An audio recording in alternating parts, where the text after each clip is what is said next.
I'm Joe Catalano with an AM Quincy news update for Wednesday, May 29th. A fugitive known as the Bad Breath Rapist has been arrested after nearly 20 years on the run. Toon Kit Lee, who vanished during his rape trial in 2007, was captured in California after a lengthy manhunt that included work by U.S. Marshals, Quincy Police, and a special task force. Lee, whose family owned the Kagawa restaurant in Quincy, raped a waitress from the restaurant after he broke into her home on February 2, 2005. Lee was masked, held the victim at knife point, zip-tied her to a bed face down, and sexually assaulted her. He left the victim zip-tied to the bed, where she was found several hours later by her boyfriend, who went to her house after being unable to reach her by phone. Among the evidence establishing Lee as the assailant was his foul breath, which the victim recognized. Officials say he was subsequently dubbed by the media as the Bad Breath Rapist. Following Lee's arrest in 2007, he posted $100,000 cash bail after he testified at trial in Norfolk Superior Court in 2007. Lee did not return to court for closing arguments, where he was convicted in absentia and faces life in prison. In August of last year, Massachusetts announced a $10,000 cash reward for tips leading to Lee's arrest. He's being held in California and will be extradited back to Massachusetts to face charges. A 40-year-old former Boston teacher was arrested and charged with possessing and receiving child pornography. The U.S. Attorney's Office says Carter Peasley of Quincy was involved in an online relationship with a 15-year-old. According to court papers, the relationship lasted a year, during which she allegedly discussed wanting to teach the minor how to kiss. The paperwork goes on to say they exchanged photographs, which included sexually explicit photos of the minor. Peasley was a former teacher at the John D. O'Brien School of Mathematics and Science and the Match Charter School, both in Boston. About 243 images of child sexual abuse material were found on a computer and a cell phone as Peasley's Quincy home. The affidavit reads in part that Peasley instructed the minor that if she thought her father was about to take her phone away, to text him the code word cake, letting him know he needs to delete everything off his phone. Her father ended up finding the messages on her cell phone, kicking off a nearly 2-year investigation. Peasley was released on conditions including a curfew, electronic location monitoring, and an order not to have any unsupervised contact with minors. State police have released the names of the 2 Quincy residents who were killed in a wrong-way crash in Methuen early Monday morning. Police say a car driven by 53-year-old Fan Mo from Quincy was traveling in the wrong direction on Interstate 93 and collided head-on with a car driven by 21-year-old Levi Munoz Lopez of Quincy just after 2 a.m. Lopez was pronounced dead at the scene. Mo died later at a hospital. A third vehicle was also involved in the crash, but that operator was not hurt. Police say Mo was driving north in the southbound lane of the highway. The crash remains under investigation. Protesters are planning to gather outside Quincy City Hall today to speak against a proposed salary increase for Quincy Mayor Thomas Koch. The 5 p.m. rally is in response to a proposal to increase the mayor's annual salary from about $150,000 to $285,000. Koch said he recommended the increase based on a consultant's report that said the mayor's salary should be between $300,000 and $370,000 per year. Koch says he hasn't had a pay raise in 9 years. He's also recommending that city councilors' salaries increase from $30,000 to $47,500 per year.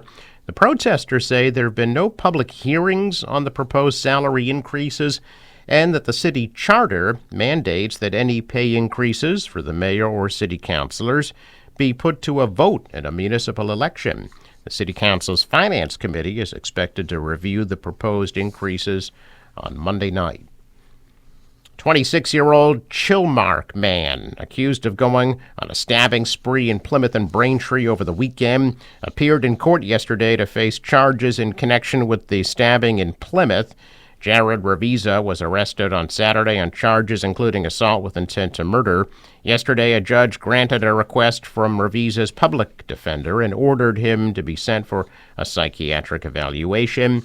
As Revisa appeared in court, investigators in Connecticut also confirmed that he's a person of interest in connection with a homicide in Deep River, Connecticut last Saturday. Revisa pleaded not guilty. His attorney had no comment. Massachusetts emergency crews responded to Braintree Saturday after 4 girls were stabbed at the AMC movie theater. About an hour later, police in Plymouth responded to the McDonald's off of Route 3, where Revisa allegedly reached through a drive-through window and stabbed one victim, then went into the restaurant and stabbed another person. All of the victims are expected to recover. Revisa was eventually arrested after crashing his SUV in Sandwich. Ahold Delhaize, the parent company of Quincy-based Stop & Shop, announcing plans to close an unspecified number of grocery stores, part of its plan to improve the performance of the supermarket chain. The long-term vision for the grocery store brand was made public at the parent company's Investor Strategy Day held last week outside of Amsterdam in the Netherlands. Executives say the company is focusing on improving the cost structure of the grocery store brand and intends to, quote, optimize the store portfolio over time while focusing immediately on bringing down costs for customers. The CEO said Stop & Shop would focus on the markets that are most important, including those where the brand has strong density, holds a strong market position, or has stores that are performing well. Officials said Stop & Shop customers were responding positively to the company's remodeling program, which has taken place in nearly half of its close to 400 stores across Massachusetts, New England, and the Northeast. The company's remodeling efforts slowed during the pandemic, contributing to a loss in market share. Officials said the company would continue to invest in stores and attempt to create value for customers. In addition to Stop & Shop, Ahold Delhaize operates 5 different grocery store brands in the U.S., including Food Lion, Hannaford, Giant Food, and the Giant Company. First responders in Norwell sharing photos of a truck that ended up completely inside of a house following a crash. Norwell Fire announcing last night crews responded to Central Street after receiving reports a vehicle had crashed into a building. Firefighters got there. They discovered the driver of the truck that went into the home at 48 Central Street was trapped inside. First responders able to remove the truck driver and transport them to an area hospital. His injuries are not clear. Video shared by a man at the scene not far from the intersection of Central Street and Middle Lane showed the truck featured a J. Trainer Construction decal on the tailgate. J. Trainer Construction is a family-owned business in Norwell. The police shared that its officers also responded to the crash scene and advised drivers to avoid the area and seek an alternate route. The crash remains under investigation.